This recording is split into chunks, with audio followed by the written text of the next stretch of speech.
بسم اللہ الرحمن الرحیم لی خمسۃ نطفی بہا حر الوباء الحاطمہ المصطفیٰ والمرتضیٰ وبناہما وسیدہ۔ آج جس موضوع پر میں نے کلام کرنا ہے وہ نہایت اہم موضوع ہے، یعنی ڈاکٹر کوکب نورانی اکاڑوی صاحب اور شمس الرحمان مشہدی صاحب، سید شمس الرحمان مشہدی صاحب۔ بنیادی طور پر میں یہ بات بتا دوں کہ سید شمس الرحمان مشہدی صاحب وہ تو اس لائق ہی نہیں ہے کہ ان کے اوپر کوئی گفتگو کی جائے۔ اس کی وجہ میں عرض کر دیتا ہوں کہ بہت سارے لوگوں کے ذہن میں یہ بات آئی ہوگی کہ میں یہ کیوں بات کر رہا ہوں کہ وہ اس لائق نہیں ہے کہ ان کے بارے میں کوئی یا ان کے اوپر کوئی گفتگو کی جائے۔ اصل میں جو آدمی اپنے پیر خانے کا ہی راندہ درگاہ ہو جائے اور اپنے پیر ایسا عظیم الشان پیر خانہ جو سرکار سیدنا پیر ملی شاہ صاحب رحمہ اللہ جو اپنے وقت کے غوث ہیں، کتب ہیں، ان کا پیر خانہ ہو، اس پیر خانے سے راندہ درگاہ ہو جائے اور اپنے پیر خانے کے عقائد و نظریات سے انحراف کرنے لگ جائے، اس آدمی کے بارے میں کلام کرنا میں سمجھتا ہوں کہ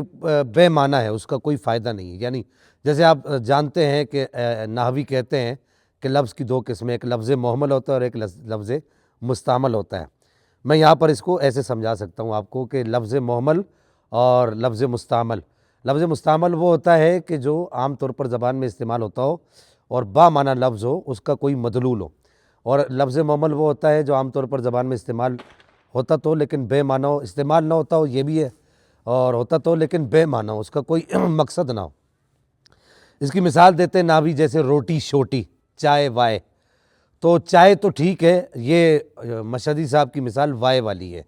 اور روٹی کے ساتھ جو شوٹی کہتے ہیں، روٹی کے ساتھ ووٹی کہتے ہیں، تو یہ وہ ہے۔ روٹی تو ٹھیک ہے لیکن مشہدی صاحب کی جو مثال ہے وہ ووٹی اور شوٹی والی ہے۔ تو بہرحال جو آدمی اپنے پیر خانے کا ہی راندہ درگاہ ہو جائے، جس آدمی کو یہ نہ پتہ ہو کہ مسئلہ افضلیت میں میرے پیر خانے کا موقف کیا ہے، کتاب و سنت کے مطابق جو انہوں نے موقف اپنایا ہوا ہے، تو وہ آدمی اپنے پیر خانے کا راندہ درگاہ ہی ہے۔ اور جس آدمی کو یہ نہ پتہ ہو کہ میرے پیر خانے کا حضرت سیدنا امیر معاویہ رضی اللہ تعالیٰ عنہ کے بارے میں موقف کیا ہے، تو وہ آدمی اپنے پیر خانے کا راندہ درگاہ ہی ہے، اس کا اپنے پیر خانے کے ساتھ کوئی بھی تعلق نہیں ہے۔ اور باضابطہ طور پر ہمیں جو ہے باقاعدہ طور پر یہ بات پتہ چلی ہے کہ وہ اپنے پیر خان ان بالکل منحرف ہیں، اور ان کا پیر خانہ ان سے جو ہے بیزار ہے، وہ برات کا اظہار کرتے ہیں۔ اب رہی بات یہاں پر ایک بات مشہدی صاحب کے بارے میں یہ بھی کر دوں کہ مشہدی صاحب کی علمی طور پر کوئی اوقات نہیں ہے، علماء کے حلقے میں جس کو کہتے ہیں نا کہ ایک ٹکے کی بھی اوقات نہیں ہے، یہ اس طرح کے آدمی۔ اب آپ یہ دیکھیں نا کہ جس آدمی کی ٹائم لائن پر جو ہے وہ غالب کے اشعار لکھے ہوں، اور غالب کے اشعار کو مرزا اسد اللہ خان غالب، وہ جو خود رافضی تھا، تو مرزا اسد اللہ خان غالب جو ہے وہ اس کے لیے حجت شرعی بن جائے، اس کے لیے حجت ہو، اور اس کے اشعار کو لکھ کر جو ہے وہ اپنے ماننے والوں کو جو ہے وہ ورغلائے اور ان کو جو ہے بہکائے، بھٹکائے، صراط مستقیم سے ہٹائے، تو اس آدمی پر کیا گفتگو کی جائے؟ اور ایسے لوگوں کے ایسے ہی ماننے والے ہوتے ہیں۔ جس آدمی کے لیے حجت مرزا اسد اللہ خان غالب جیسے لوگ ہیں، یعنی ایک شاعر جو ہے ان کے لیے کتاب و سنت کا درجہ رکھتے ہیں، تو اس آدمی کے پھر ماننے والے بھی ایسے ہی ہوں گے، تو وہ بھی ٹھیک ہے بھائی، ان کو کیا پتہ کتاب سنت کیا ہے۔ آخر میں یہاں پر میں مشہدی صاحب کے لیے صرف ایک بات کر دوں گا، مشہدی صاحب مرزا اسد اللہ خان غالب کے کہنے سے، یا آپ جیسے جو ہے آپ جیسے ٹینکروں کے کہنے سے، آپ جیسے جو ہے وہ یوں سمجھیے کہ نام نہاد اپنے آپ کو پیر کہنے والوں کے کہنے سے سرکار سیدنا امیر معاویہ رضی اللہ تعالیٰ عنہ یا نبی پاک کے کسی بھی صحابی کی شان کم نہیں ہوتی، کیونکہ قرآن ان کے بارے میں اعلان کر چکا ہے، رضی اللہ عنہم ورضوا عنہ، قرآن نے واضح اعلان کر دیا۔ تو آپ کے کہنے سے ان کی شان کم نہیں ہوگی، کیونکہ قرآن اعلان کر چکا ہے ان کے بارے میں، لا یستوی منکم من انفق من قبل الفتح وقاتل اولئک اعظم درجۃ من الذین انفقوا من بعد وقاتلوا وکلا وعد اللہ الحسنى، قرآن اعلان کر چکا ہے، وکلا وعد اللہ الحسنى کا اعلان قرآن کر چکا ہے۔ تو آپ کے کہنے سے ان کی شان میں کوئی بھی کمی نہیں آئے گی۔ اگر کسی نے حضرت امیر معاویہ رضی اللہ تعالیٰ عنہ کے نام کا معنی، یعنی پیر سید فدا حسین شاہ صاحب نے حضرت امیر معاویہ رضی اللہ تعالیٰ عنہ کے نام کا معنی یہ کر دیا ہے کہ او جڑا جنوں دیکھ کے کتے پوکڑ، تو پھر آپ اس میں شامل نہ ہونا، اس معنی کے اندر آپ شامل نہ ہو۔ لغت کے اندر حضرت امیر معاویہ رضی اللہ تعالیٰ عنہ کے نام کے جو معنی ہے کہ اس کا ایک مستعار معنی یہ بھی بنتا ہے جو انہوں نے کر دیا ہے، تو آپ کو پریشانی نہیں لگنی چاہیے۔ اگر نبی پاک کی کسی صحابی کی شان بیان ہوتی ہے، ایک ان کو پریشانی لگ جاتی ہے، اور اب آتا ہوں میں ڈاکٹر کوکب نورانی صاحب کی طرف، ان کو بھی اپنی طرف پریشانی لگ جاتی ہے۔ ڈاکٹر کوکب نورانی صاحب کو جو ہے وہ یہ پریشانی ہے کہ جی فلاں نے یہ کیا، فلاں نے فلاں کی تعزیت کر دی، تو اصل میں وہ مفتی منیب الرحمان صاحب کی طرف اشارہ کر رہے تو بھائی سب کچھ چھوڑو، آپ کیا کر رہے ہو، آپ کس طرف ہو؟ پیر سید ریاض حسین شاہ صاحب نبی پاک صلی اللہ تعالیٰ علیہ وبارک وسلم کی ازواج کے بارے میں جو ہے وہ ہلکی زبان استعمال کریں، یہ میں صرف ایک یوں سمجھیے کہ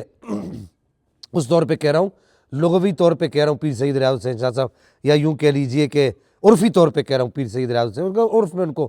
پیر کہا جاتا ہے، تو حقیقت میں اصل میں ایسے لوگوں کا پیر کے ساتھ کوئی تعلق نہیں۔ وہ نبی پاک علیہ السلام کی زوجہ سیدہ عائشہ صدیقہ طیبہ طاہرہ رادیہ مردیہ رضی اللہ تعالیٰ عنہا وسلام اللہ علیہا، ان کے بارے میں ہلکی زبان استعمال کرے تو ڈاکٹر کاکب نورانی صاحب کو نیند آ جاتی ہے، بڑی اچھی نیند آتی ہے، بہت اچھی نیند آتی ہے۔ اور اگر ریاض حسین شاہ صاحب امام حسن لجپال سرکار کے بارے میں غلط زبان استعمال کریں، ان کو شاہ کہنے سے انکار کریں، وہ ربائی پڑھ کے شاہ حسین بادشاہ حسین دین حسین دی پناہ حسین، امام حسین بھی ہمارے شاہ، ہمارے بادشاہ، ہمارے شہنشاہ ہیں، لیکن امام حسن پاک بھی ہمارے بادشاہ، ہمارے شہنشاہ ہیں، ہمارے بادشاہ ہمارے سر کے تاج ہیں۔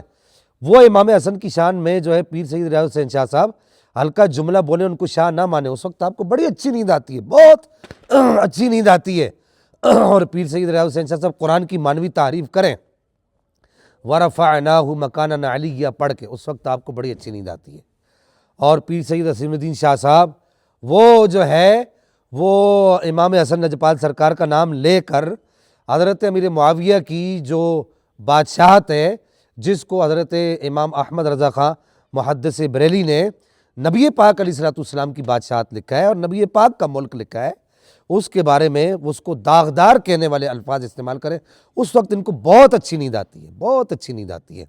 اور اس کے علاوہ ریاض حسین شاہ صاحب روزانہ فلوکے مارے، اور دیگر یہ جو ایک ٹولہ ہے مخصوص، یہ راول پنڈی اور یہ اس ارد گرد و نواح میں اب یہ جو فضا پھیل چکی، یہ فلوکے مارے تو آپ کو بڑی اچھی نیند آتی ہے، اس وقت آپ یہ نہیں کہتے کہ میری نیند اڑ چکی ہے۔ مسئلہ افضلیت پر جو اہل سنت کا اجماعی موقف ہے، قطعی مسئلہ ہے، اس پر اگر کوئی جو ہے وہ نقب زنی کرے، اس وقت آپ کو بڑی اچھی نیند آتی ہے۔ اور جب بات آئی سیدہ پاک کے بارے میں، اچھا ہے، اچھی بات ہے، آپ کی نیند اڑنی چاہیے تھی، لیکن جب یہ مسئلہ علماء نے بیٹھ کر، کثیر علماء نے بیٹھ کر حل کر دیا، ایک 2 ڈھائی سال کی محنت کے بعد یہ مسئلہ حل ہو گیا، تو اس وقت آپ کو کچھ نہ کچھ تو لب کشائی بنتی تھی نا۔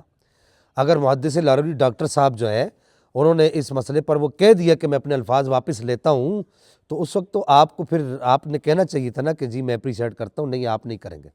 اور پھر جب ہم نے آپ کی دم پر پاؤں رکھا تھا ایسے دبا کے زور سے، حق 4 یار والے مسئلے پر، اور 14 صدیوں کے موقف آپ کے سامنے بیان کیے تھے، اس وقت آپ کس بل میں جا کے چھپ گئے تھے؟ آپ اپنے حلقہ احباب کے لوگوں کو یہ کہہ سکتے ہیں کہ جی میرا جواب کوئی نہیں دے سکتا، میں نے یہ بات کر دی تو میرا جواب نہیں دیا، ہم نے اس وقت آپ کا جواب دیا تھا 4 یار والے مسئلے پہ، اور اس وقت بھی آپ کا جواب دے رہے ہیں کہ حضرت سیدنا امیر معاویہ رضی اللہ تعالیٰ وارضہ عنہ کی جو بات ہو رہی ہے،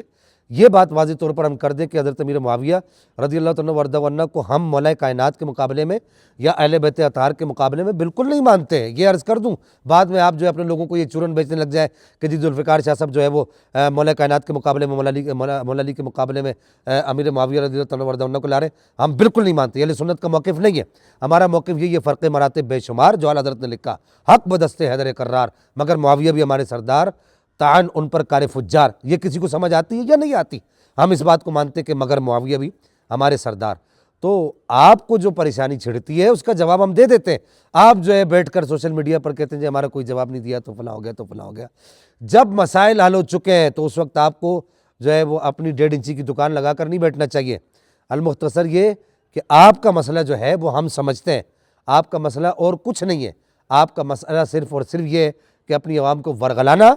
حقیقی اہل سنت سے دور کرنا۔ آخر میں یہ کہنا چاہوں گا کہ اب جس کے جی میں آئے وہی پائے روشنی، میں نے تو دل جلا کے سر عام کر دیا۔ اہل سنت وہی ہے جو نبی پاک علیہ السلام کی آل سے بھی پیار کرتے ہیں اور نبی پاک علیہ السلام کے اصحاب سے بھی پیار کرتے ہیں۔ والسلام مع الاکرام۔